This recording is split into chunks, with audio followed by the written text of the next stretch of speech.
Historia si historia, ila kila mtu ana historia yake. Leo hii watu wangu wa historia, nimekuja kuangazia historia ya kombe la dunia, ambapo before nikupeleke moja kwa moja kwa historia yenyewe, nataka nikuulize, je, unajua kombe la dunia lilianzishwa mwaka gani? Unajua ni nchi gani ambayo iliweza kushinda katika World Cup ya kwanza hapa duniani? Unajua ni mchezaji yupi ambaye alifunga bao la kwanza katika michezo ya World Cup? Usiondoke hapo, niko na mengi ya kukupasha kama mwanahistoria. Kombe la dunia lilianzishwa mwaka wa 1930 ambapo nchi ya Uruguay ndiyo ambayo iliweza kushinda katika mapambano haya baada ya kuwapiga Argentina mabao 4-2. Yes, ilikuwa ni mwaka wa 1930.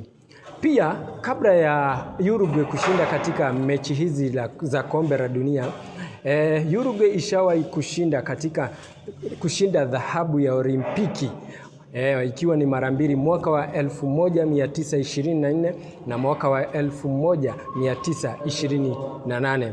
Yes, pia timu ya Uruguay imewahi pia kushinda kombe la dunia baada ya kumpiga Brazil mabao 2-1 ikiwa ni mwaka wa 1950.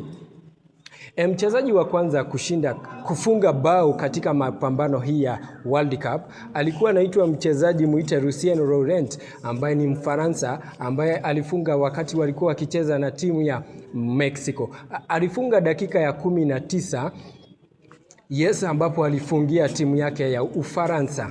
Ilikuwa ni Julai 13 mwaka ni wa 1930. Pia katika mfungaji bora katika hii mapambano ya World Cup, wakati ambapo kombe hili lilianza, alikuwa anaitwa Guillermo Stabil, ambaye ni raia wa Argentina. Pia Guillermo ndiye mfungaji wa kwanza kufunga mapambano hii ya World Cup, kufunga mabao 3, yani hat-trick.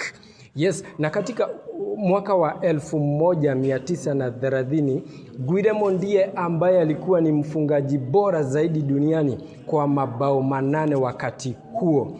Yes, mwaka huu wa 2026, nchi ya Mexico imeweka historia kama nchi ambayo imeweza kuandaa haya mapambano ya kombe la dunia kwa mara 3. Yes, sasa hivi.